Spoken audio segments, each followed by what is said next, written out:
Hello everyone, my name is Christian. Welcome back to my hobby blog. I'm very excited today because I finished this book here by Hobb a few weeks ago, and I haven't stopped thinking about it since. I'm talking about book 14, I think, of the Realm of the Elderling series, which is Fool's Assassin. And this one was just incredible. This is the fourth series, I think, now, or the fifth series within the series, the overall series of Realm of the Elderlings, and this one was very emotional for me as well. That's something that Robin Hobb does really well. I really love the character work in this book as well. Everything was just so well done. And it's very slice of life compared to the other books.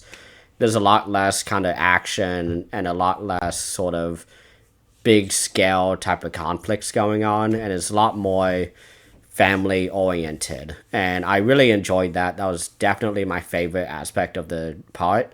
And I really enjoyed the character of B, actually, who is the daughter of Fitz. And the series is sort of focused around Fitz, but in this book we see him reunited with Molly from his childhood, and they're kind of living together, they're raising children, and they're trying to have another baby, and it's just not something that's happening. And at some point in the story, we finally get an answer to that, of like what's going on, and she has a baby, and everyone in the house, all the servants, the cooks, Fitz himself, and other family members, they think that she is going crazy. And this was something that I was really worried about, because I thought that would be a really, really sad angle or direction for Robin Hobb to go, and it ended up not being that. It ended up being that she was right, that she was pregnant, but it took 2 years almost to deliver this baby from the moment of realizing she was pregnant until the actual birth. And I really, really loved everything with B, the daughter. And this book especially reminded me a lot of what I do now for my job, which is I'm a teacher assistant at a elementary school, and I help the special education classes, and I sort of help them kind of keep things flowing in terms of lessons and paperwork, and everything with that is extremely fulfilling. And getting able to, or being able to engage with the kids every day is just really exciting for me. It's just something I really enjoy, and it's a lot more fun than just sitting in an office all day looking at Excel. And so I'm really happy with this new job I got, but it's really funny reading this book because one of the or B, the character, basically has like a nonverbal autism going on. And I have a lot of students like that, and there were a lot of sort of funny quirks that this character has that I was reading, and I was like, oh man, this reminds me of that time when, this student did that. And it was just really, really fun to read this book, like after being in this job for a few months, because I started full-time last month, but I've been substituting, and became a permanent substitute with that class about 2 months ago, 3 months ago at the latest. And it's been extremely fulfilling, as I said, but there's been a lot of really fun sort of moments with these kids where it's like they really surprise you in ways you don't expect. And it's just really fun. I love the job, and reading the character of B, who is so similar to them in terms of personality and development and all that, like, it was just really, really fun to read her character. And it made me invest a lot more into this character as well, because there's a lot of characters who get frustrated with B because she's not talking back, she's not responding, and she's only responding in very short sentences when they are desperately trying to get her to talk. And it comes to a point where Fitz and the other leaders of the house are kind of like, hey, like, you need to actually start using your words. You're a lot smarter than they think you are, because you're not talking. They just think you're, dumb and mute. And I just really enjoyed that storyline. And this is why I really want to go into spoilers, because there's just so much to talk about.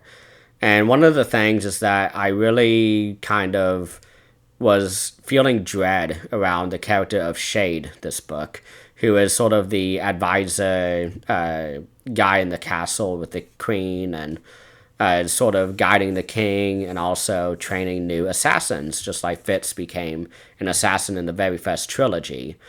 And I'm really upset that, like, there was all this, like, constant back and forth between Fitz and Shade this book, because Shade is still being his mysterious self. He's still being just very enigmatic and not telling him all the details he should know. And throughout the story, we kind of have them talking to each other over long distances using the skill. And Shade at one point is about to die, and I really thought he was going to die. I was going to be very emotional if that happened. I love Shade. I love that character. I think he's very mysterious and just really interesting. But I was really nervous when he was basically on the edge of death, because I was like, man, what a way to start the trilogy, killing him off. And he doesn't die, but we get probably the most emotional death of the series, which is the death of Molly. Because we've known her since she was a child, when she and Fitz were sort of gallivanting around the castle when they were young. And I really sort of love this character. I really wish we got more of her throughout the series, rather than just in the final 2 books of the Tawny Man trilogy is when she really becomes, like, more active again in the overall series. But I was really, really, like, just sad and depressed for a good week after reading that chapter, because she and Bee are kind of doing the honeybee extraction and sort of, you know, being best buds, because Bee is closest to her mother, and she's not really that close at all with Fitz, because Fitz just sort of, he has this really, like, guarded personality. He's not able to open his heart as deeply as Molly is, as the mother. And so we have this really, really just sad scene of Molly just having basically a heart attack just suddenly, and she dies, and Bee is just unsure what's going on, and we have Fitz come out, and he's just wailing, and again, he's going through another really tough loss. And I really, really hate when that happens in the series, as much as I love it, because I hate it because it's just such a deep feeling of loss, and it's something I'm not, like, too used to outside of books, because it's just something I don't go through often in life, is, you know, loss, like.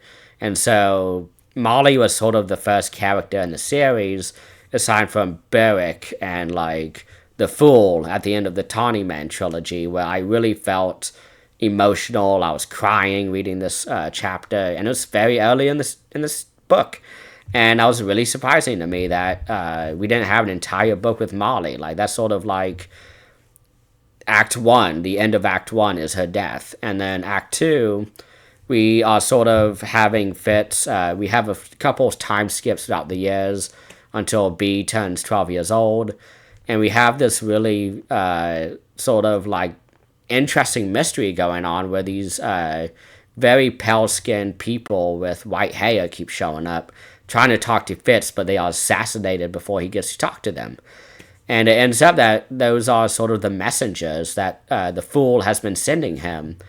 And towards the end of the book, the Fool just shows up out of nowhere and is talking to Bee, and Fitz, like a fucking idiot, immediately stabs him in the fucking throat, or in the heart, or whatever, the shoulder, I guess, and, like, basically almost kills him. And he's like, oh shit, this is the Fool. I haven't seen him in 20 years. Like, what's he doing around here? And that was probably the most frustrating scene for me as a reader, because I love the Fool. I love that kind of the resurrection scene that Fitz gives the Fool by the end of the book in The Tawny Man, Book 3. And that's why it's my favorite book of the series, because I thought it was so beautiful, and there was a lot of emotions. And in this book, it's just sort of like a retread of that, but this time it's because Fitz just cannot control himself. I mean, he's part wolf, basically, because Night Eyes died really long ago, but it's still very, like, present within him, within his spirit. And so we have a lot of, like, moments where Fitz just acts without thinking, and he's just so frustrating. It's just such a frustrating character. But I still love him. I love Fitz, but I was really, really frustrated at the end when that happened. And then once that happens and they start like kind of reviving him back at the castle, uh, Fitz decides to go back to his home, which is like an estate far off in, you know, the rural area. He has to travel through the stones to get there. And we have this really frustrating moment when this is like the last like 20 pages of the book, when we have a lot of bad guys show up who sort of we kind of were introduced to earlier in the book, but they show up and they're kind of like, hey, like we're taking this, you know, this girl, you know, who looks very similar to a daughter that we lost. And it's B. They take B, and B is somehow mind controlled, and she's like, yes, I'm gonna go with you, you know. And she goes with them, and the book ends. And I'm like, I have no, like, I'm very curious where it's going to go, but I don't have a good feeling about this, because every time we have a group like this who are like skill people and who are able to sort of live in the fringes of society, every group of them in this entire series has been so frustrating to me. And I'm not looking forward to reading it because I have a feeling it's not going to be that interesting. I really hope I'm proven wrong, but I'm just really kind of dreading that side of the plot line, because I love B. I want her, I wish her the best. I want her to succeed at everything she wants to do in life. And I feel like she's not going to have a good time with these characters, because we have a lot of sort of moments throughout Realm of the Outerlings where we have these French groups come in and they just fuck everything up, and it's not fun. It's never fun. I think the Tawny Man group was my least favorite out of all of them, and there's a reason I haven't started book 2 yet in a while, and I have a few other books I'd rather get to first before starting book 2, because that's how little I'm invested in that group. And I think that's a weakness of Robin Hobb, is sort of developing these villains, because I think the villains and the Life Ship Traders were awesome, but otherwise there's just not that many good villains. I love the character work that she does. That's what makes her my top 3 author of all time, is the character work and the emotions. And it's not because of the villains, it's because of these beautiful scenes that she writes between characters that love each other. And that's what makes Robin Hobb for me. It's not the villains. So I hope I'm proven wrong. Don't give me spoilers, obviously, if you're watching this, but that's sort of what I wanted to mainly talk about, was the character B. Molly was awesome in this book, but was gone too quick. That was very emotional for me when she died. But I just hope that Fitz just sort of starts being smarter about his decisions, because him almost killing the Fool, like if he had died the Fool in this book, easily my lowest rated book in the series. So I think I'm going to have to give this book like a 9 out of 10. It could have been a 9.5 out of 10 if it wasn't for the ending and for Fitz almost killing the Fool. Those 2 moments that I sort of ranted about, that's what really drags the rating for me. I really wanted to give it a 9.5, which is that's what I gave the book 3 of the Tawny Man, but I was really frustrated by the ending 100 pages of this book. So that's why I'm not giving it a 9.5. So I'm sorry if you were expecting that, but I think that's about it for today. Thank you all so much for watching, and please have a great rest of the day.